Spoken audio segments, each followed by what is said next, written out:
Hey everyone, how's it going? Muthurajah back with a new video lesson for you all. Before I get to the actual lesson, do subscribe to the channel if you haven't already and hit the notification bell so you don't miss out anything I post. Consider joining the channel. I have a few different tiers. I might introduce different tiers, but I'm definitely bringing in new perks which will include mini courses, maybe extended courses as well, depending on how the mini courses do. This is again something I've been toying around with, just kind of finding my balance in terms of how I work things out. So for those of you who have already joined, thank you very much. Thank you for the support. Just to let you know, if you join, yes, it does come at a cost, but it's something that I personally believe you will benefit from. If you're paying $15 for Netflix, you know, this shouldn't be too bad, but I don't want to use that parallel because Netflix and studying music and bass is different. But anyway, if you consider joining, do go for it. I would highly encourage you to do so. So the last video I posted on the channel was me playing the Bach cello suite, number 6 in D major, the prelude. And I just got new strings, so I kind of wish I recorded the take after I got the new string. But anyway, when I was learning that piece, I found myself struggling with one particular section. And for those of you who actually watch the whole thing, you might know which section I'm talking about. It's this section where there's this sweeping,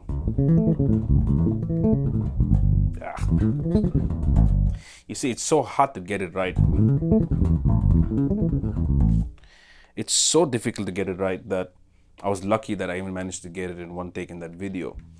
And just a disclaimer, the previous night, before I nailed the take, the previous night I was trying for 4 hours and I could not get this section down. It was just killing me. And it forced me to revisit a lot of things. It also forced me to understand that me not being able to nail it is not such a bad thing, because this piece is written for cello. Cellos are tuned in fifths. Triads and arpeggios work so differently on an instrument when it's tuned in fifths versus fourths. So I have to kind of take it easy on myself too. So I didn't hurt myself in the process of trying to learn this, but it made me reevaluate a few things. And it brought me back to one simple issue we all deal with at some point in our life, and we might deal with it at any point really, is your fingers flying away from the fretboard. So I was trying my best to find a sweet spot in terms of how I was sitting to record that piece, because I realized as the piece progressed, I needed access all the way up here. I also needed it here.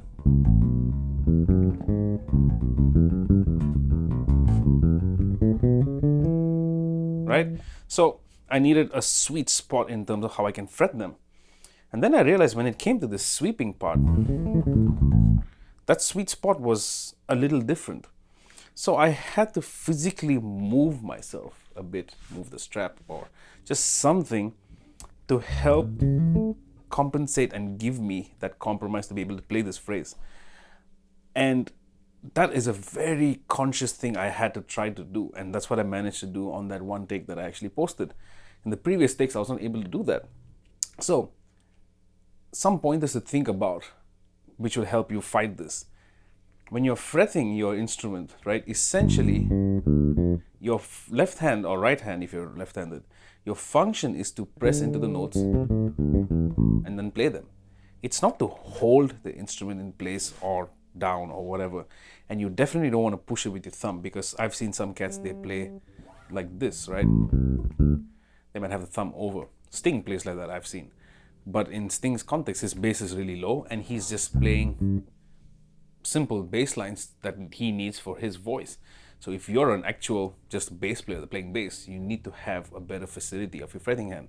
So what I found is learning to fret the notes as relaxed as you, wow, what is that? Learning to fret your notes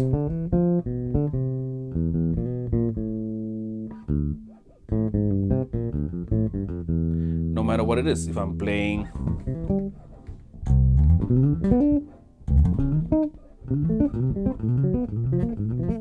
versus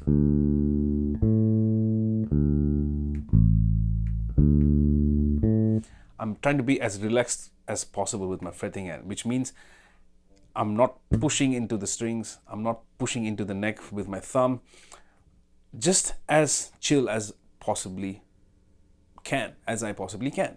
So in order to do that, what I realized is my fingers, they were always out of alignment in conjunction to the whole one finger per fret system. So that is the first thing I want to tell you about. The one finger per fret system on the lower part of the neck especially is just so bad, especially when you come to the lower string. If you're playing a 5, check this out. This is one finger per fret on the B string from F down to D. Now if I remove the bass, this is what my hand looks like. Literally. That is not only unnatural, it's very strenuous. It actually can strain you all the way up to your shoulder. How do you fix that?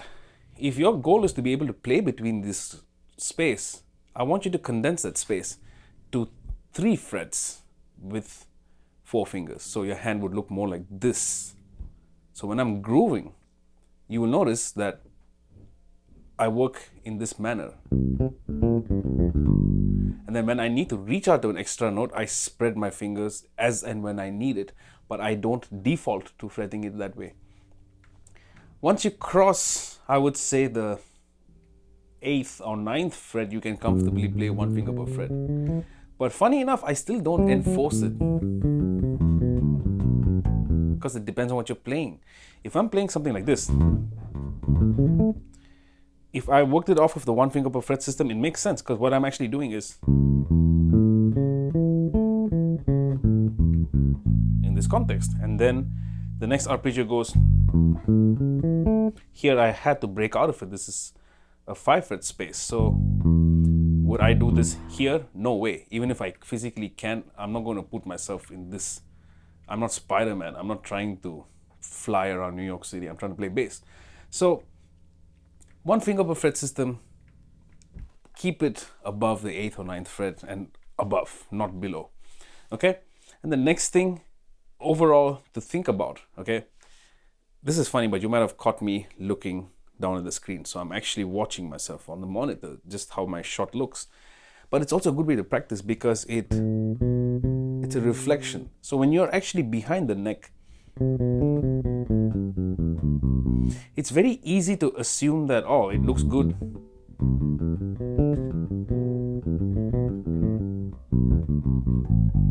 But when you look at it from the front, from a reflection angle, I can actually see how I'm playing overall.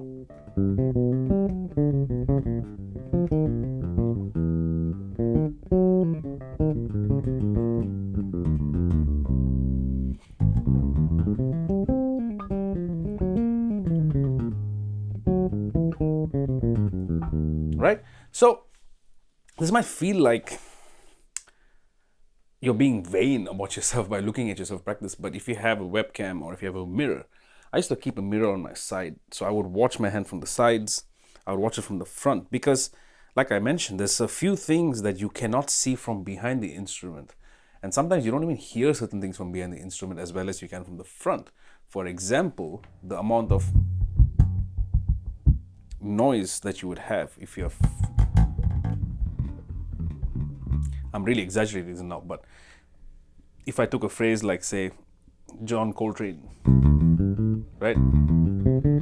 A 1, 2, 3, 4, 1, 2, 3, 5.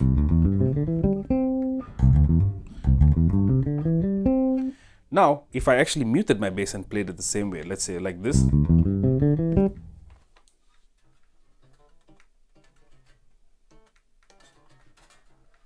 You can hear that bunch of noise. I hope my mic should be picking that up.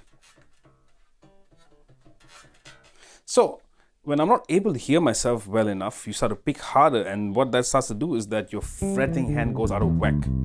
So in order to feel comfortable and play at a very optimum level, to avoid these fretting hand issues, you need to be loud enough to hear yourself comfortably.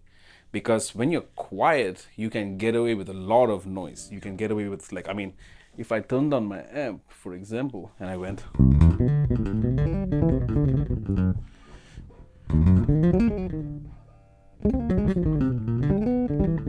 now what you're hearing is going to be probably a lot dirtier, but what I'm hearing on my end through the amp